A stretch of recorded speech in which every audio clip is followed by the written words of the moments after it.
కాంగ్రెస్ ప్రభుత్వం మార్పు మార్పు మార్పు అని చెప్పి ఊదరగొట్టి ప్రజలకు హామీలు ఇచ్చి అధికారంలోకి వచ్చి 2 ఏళ్ళయి ఏం జరిగింది ఏం ఒరిగింది అంటే 3 జరుగుతున్నాయి. కూల్చివేతలు, పేల్చివేతలు, ఎగవేతలు. గంతే. ఈ ప్రభుత్వం ఏందా అంటే కట్టే కొట్టే తెచ్చే అని చెప్పినట్టు కూల్చివేతలు, పేల్చివేతలు, ఎగవేతలు. కూల్చివేతలు హైడ్రాన్ పెట్టి పేదోళ్ళ ఇల్లు కూలగొట్టుడు. మొత్తం ఆల్విన్ కాలనీకి వెళ్ళి మొదలు పెడితే అన్ని బస్తీలలో ఇల్లు కూలగొట్టుడు తప్ప ఒక్క హైదరాబాద్లో ఒక్క ఇటుక పెట్టింది లేదు, ఒక ఇల్లు కట్టింది లేదు. ఇందిరమ్మ పేరు చెప్పుకొని బతుకుడు తప్ప ఒక్కటంటే ఒక్కటి మంచి పని మాత్రం గరీబోళ్లకు చేసింది లేదు ఈ ప్రభుత్వం వచ్చినాక. రెండోది పేల్చివేతలు. ఈ లంగలే ఈ కాంగ్రెస్ వాళ్ళే ఆ కాళేశ్వరంలో ఉన్న మేడిగడ్డ బ్యారేజ్ని వీళ్ళే వెలిచిండ్రు. తర్వాత ఇప్పుడు మన చెక్ డ్యాములు వెలుస్తున్నారు.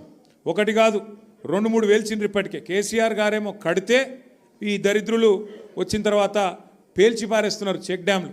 ఇక మా వెంకటేశ్వర రెడ్డి గారు ఇక్కడ ఉన్నాడు.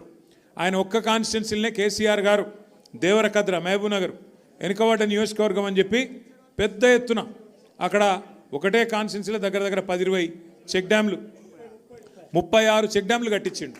వీళ్ళ ముఖాలకు కాంగ్రెస్ వాళ్ళు వచ్చినాక ఒక చెరువు కట్టింది లేదు, ఒక చెక్ డ్యామ్ కట్టింది లేదు, ఒక ఇటుక పెట్టింది లేదు. కానీ ఉన్న చెక్ డ్యామ్లను ఇవాళ బాంబులు పెట్టి పేల్చేస్తున్నారు. ఎందుకంటే కాంగ్రెస్ వాళ్ళకు ఇసుక తోడుకొని కష్టమవుతుందంట. ఇసుక తోడుకొని దొంగతనంగా అమ్ముకునేందుకు కష్టమవుతుందంట.